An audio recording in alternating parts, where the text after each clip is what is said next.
Shalom Sobat ICC, kembali lagi bersama saya di Devotion ICC.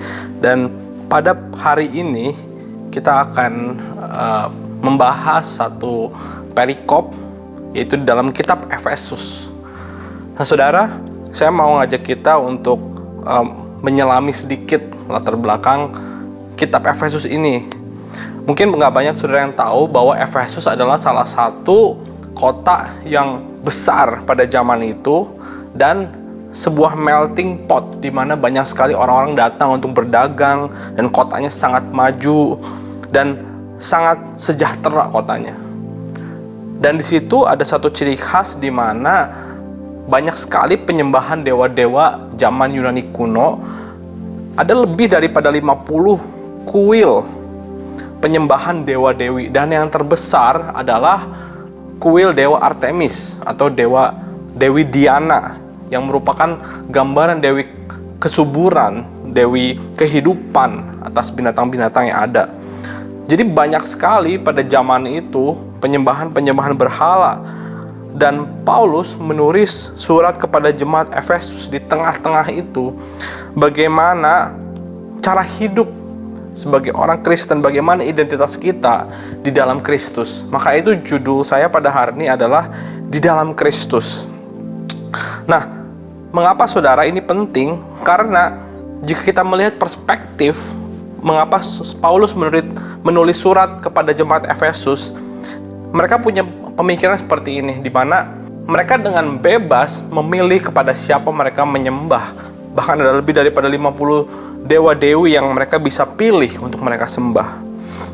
Dan mereka pun terkadang berpikir seperti ini, belum tentu persembahan yang saya berikan kepada dewa-dewi ini diterima, dan belum tentu doa saya didengar.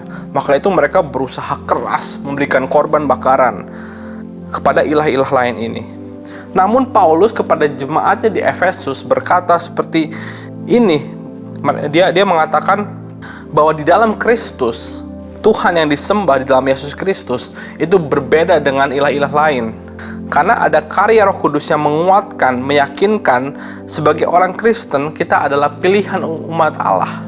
Jadi diubah dari orang-orang lain menyembah karena mereka memilih kepada siapa mereka ingin menyembah. Namun di dalam Kristus itu dibalik saudara, bahwa Kristuslah yang telah memilih kita. Makanya kata di dalam Kristus itu bahasanya entheos atau enkresto, yaitu di dalam Tuhan. Makanya kita bisa ambil dari kata entheos menjadi antusias. Artinya Tuhan bekerja dari dalam kita dan Tuhan hidup di dalam kita. Makanya ini yang menjadi perbedaan kita sebagai orang Kristen dibandingkan dengan penyembah ilah-ilah lain. Kita buka dalam Efesus 1 ayat yang ketiga sampai ke 6, dikatakan seperti ini. Terpujilah Allah dan Bapa Tuhan kita Yesus Kristus, yang dalam Kristus telah mengaruniakan kepada kita segala berkat rohani di dalam sorga. Sebab di dalam Dia Allah telah memilih kita sebelum dunia dijadikan, supaya kita kudus dan tak bercacat di hadapannya. Dalam kasih, Ia telah menentukan kita dari semula oleh Yesus Kristus untuk menjadi anak-anaknya sesuai dengan kerelaan kehendak-Nya, supaya terpujilah kasih karunia-Nya yang mulia yang dikaruniakannya kepada kita di dalam Dia yang dikasihinya. Jadi ada kata dipilih, bahwa Tuhan Yesus telah memilih kita sebagai umat pilihannya, sebagai anak-anaknya. Jadi bukan kita yang memilih siapa Tuhan yang kita mau sembah, tapi Tuhan yang memilih kita. Di sini ada perbedaan saudara, bahwa ketika Tuhan memilih kita dan Tuhan menetapkan kita, artinya saudara, kita di dalam Kristus memperoleh sesuatu yang luar biasa, memperoleh suatu kasih karunia yang tidak bisa dibandingkan dengan ilah-ilah lain. Kita orang Kristen memiliki keyakinan penuh bahwa Tuhan memilih kita karena kita adalah ciptaannya dan kesayangannya.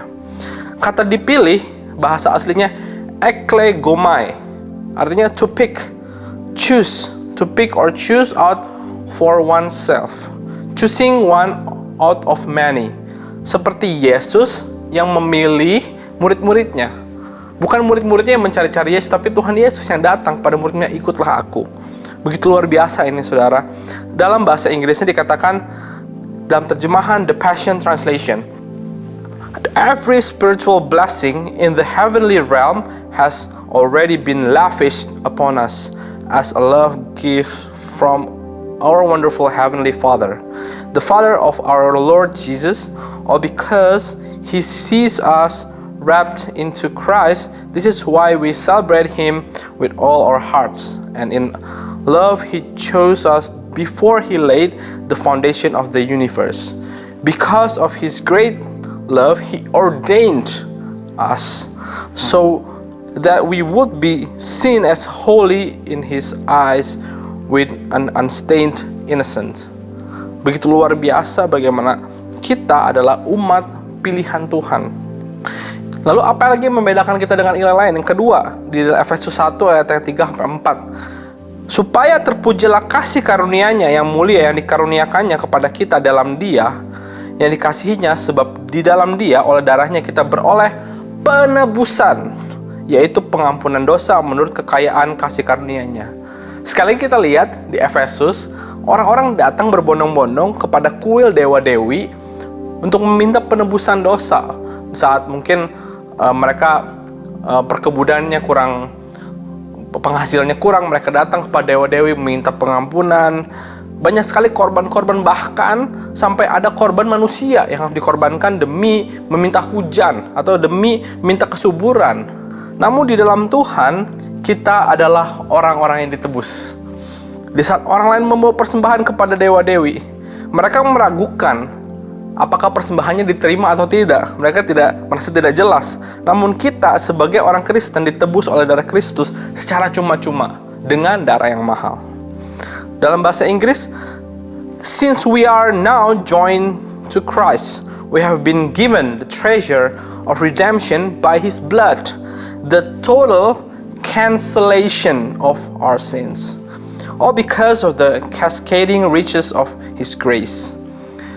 Bahasa aslinya diampuni itu adalah aphesis, to send away, to set free, dilepaskan dari hutang-hutang, dilepaskan dari segala belenggu, total cancellation. Ini adalah sebuah pewahyuan yang luar biasa bahwa kita hidup dengan sebuah perspektif bahwa kita adalah orang dipilih dan kita adalah orang yang diampuni. Maka itu hidup kita pasti berbeda. Dan yang terakhir dalam ayat yang ke-8-10, yang dilimpahkannya kepada kita dalam segala hikmat dan pengertian, sebab Ia telah menyatakan rahasia kehendaknya kepada kita sesuai dengan rencana kerelaannya, yaitu rencana kerelaan yang dari semula telah ditetapkannya di dalam Kristus sebagai persiapan kegenapan waktu untuk mempersatukan di dalam Kristus sebagai kepala segala sesuatu, baik yang di sorga maupun yang di bumi. Yang ketiga, dilimpahkan. Di saat orang lain harus berusaha untuk mendapatkan ilmu-ilmu pengetahuan di zaman itu, mereka belajar banyak banget filosofi, banyak sekali filsuf. Mereka meminta wangsit dari dewa-dewi, meminta pewahyuan. Namun kita sebagai orang Kristen telah dilimpahkannya segala berkat-berkat dan rahasia kehendaknya. Luar biasa saudara. Karena kita telah dilimpahkan segala hikmat dan pengertian oleh Roh Kudus yang tinggal dalam kita. Dalam English translation, this superabundance grace is already powerful, working in us. Sudah bekerja secara luar biasa dalam kita, releasing all forms of wisdom and practical understanding. Kekayaan dalam bahasa aslinya di sini adalah plotos, artinya God's wisdom and knowledge, artinya hikmat dan pengetahuan yang berasal daripada Tuhan yang telah dilimpahkannya kepada kita. Maka itu, saudara, sebagai orang Kristen, kita memerlukan menyadari bahwa kita perlu fondasi pemahaman ini dalam hidup kita. Dalam hidup kita, dalam bergereja, dalam kesehari-hari kita, dalam bekerja, kita memiliki mental bahwa kita adalah orang yang dipilih. Kita adalah orang yang ditebus. Dan kita adalah orang yang telah dilimpahkan segala berkat, segala hikmat. Sehingga saat kita melayani, bukan untuk agar kita mendapatkan apa yang kita mau dari Tuhan, bukan karena kita ingin mendapatkan hikmat, bukan karena agar kita diampuni, bukan karena agar kita dipilih, tapi karena kita telah dipilih, karena kita telah diampuni, karena kita telah dilimpahkan segala hikmat dan pengertiannya. Inilah fondasi dalam Kristus Yesus, sehingga kita dapat merendahkan hati kita, memberi yang terbaik, bukan karena kuat gagah kita, tapi karena kita percaya bahwa Roh Kudus bekerja dalam kita untuk menjadi serupa dalam Kristus, dalam komunitas kita, dalam keluarga kita, dalam gereja kita. Karena karya penebusan Kristus di kayu salib, maka itu kita datang bisa beribadah melayani Tuhan, dan firman itu telah dilimpahkan dengan segala hikmat dan pengetahuan, dan Tuhan telah menyatakan rahasianya dalam kita. Amin, saudara. Maka itu saya mau ajak kita berdoa. Tuhan, kami datang kepadamu Tuhan. Kami berterima kasih bahwa kita adalah orang yang ditebus. Kami adalah orang yang dipilih. Kan kami orang yang telah dilimpahkan segala hikmat daripada Engkau Tuhan. Maka itu Roh Kudus, kami mau ingat selalu pada Engkau. Kami mau buka hati kami mau izinkan Engkau ubah kami dari dalam keluar Tuhan. Bukan karena paksaan, tapi karena Roh Kudus yang telah bekerja dalam hati kita mengubahkan agar kami menjadi serupa dalam Kristus. Maka itu ubahkan kami Tuhan agar memiliki perspektif ilahi ini Tuhan, fondasi yang benar. Hanya dalam satu nama, biarlah kami terus mengerti apa yang artinya apapun yang kami lakukan di dalam nama Yesus. Amin. Maka itu kami ingat di dalam Kristus. Sampai ketemu di devotion selanjutnya.